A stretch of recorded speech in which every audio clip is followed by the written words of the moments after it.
కృష్ణా జిల్లా ఆవనిగడ్డలోని నాగాయలంక శ్రీరామ పాదక్షేత్రంలో కార్తీక మాసం ముగింపు వేడుకలు ఘనంగా జరిగాయి.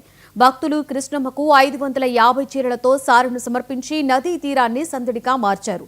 నాగాయలంక నుండి బాపట్ల జిల్లా బొబ్బర్లంక వరకు నదీ మార్గంలో చీరలు తీసుకువెళ్లి అక్కడ భక్తులకు అందజేశారు.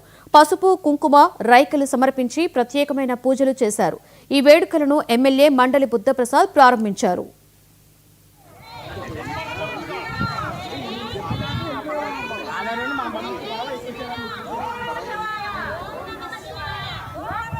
శ్రీ గురుభ్యో నమః.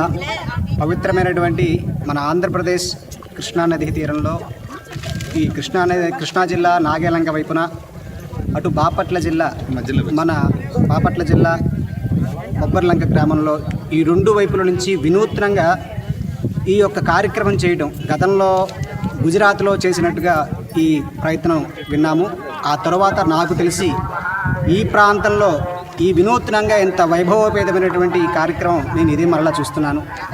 ఈ ఎన్నో ప్రాంతాలకి కొన్ని వేల ప్రాంతాల్లో కొన్ని వేల ఎకరాల్లో వ్యవసాయానికి కానీ అలాగే చెరువులు, చేపల పరిశ్రమలు, అలాగే మత్స్యకారులకి అనేక విధాలుగా జీవధారమైనటువంటి కృష్ణానదికి ప్రత్యక్షంగా మనమేమి ఇవ్వలేకపోయినా పరోక్షంగా అమ్మవారుగా భావించి ఇలా ఇన్ని వందల చీరల్ని ఒకదానికొకరిని అమర్చి అమ్మవారుగా భావించి అమ్మవారికి ఆ పసుపు కుంకుమలు భక్తి భావంతో ఆ యొక్క సారని ఈరోజు సమర్పించడం చాలా అద్వితీయమైనటువంటి కార్యక్రమం. ఇది సన్నాహం చేశారు, పూనుకున్నారు.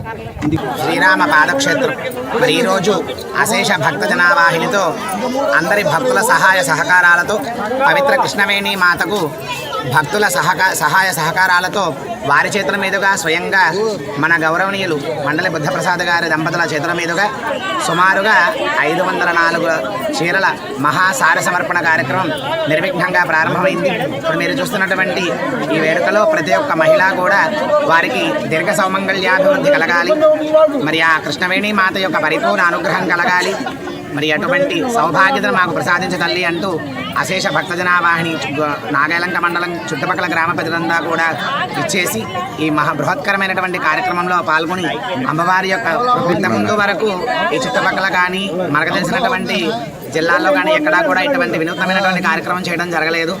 మరి ఇటువంటి సార సమర్పించడం వలన ఆ పవిత్రమైనటువంటి నదికి ప్రశాంతత అనేది కలగడం, అంటే తన ద్వారా వచ్చేటువంటి విపత్తులకు అక్కడ నుంచి మనకు రక్షణ కలిగించడం అనేది ప్రధానమైన అంశంగా అమ్మవారికి శాంతి కోసం, అలాగే ఇక్కడ ఉన్నటువంటి గ్రామంలో ఉండేటువంటి ప్రజలందరికీ కూడా సుభిక్షత కోసం, అంటే వరదలు అలాంటివి వచ్చినప్పుడు ఎటువంటి విపత్తులు అనేటువంటివి మన దాకా రాకుండా ఆవిడ శాంతపరుస్తూ ఆవిడ యొక్క సత్ఫలితాన్ని మనకి ఇవ్వమని అర్థిస్తూ సమర్పిస్తున్నటువంటి వైభవోపేతమైన కార్యక్రమం.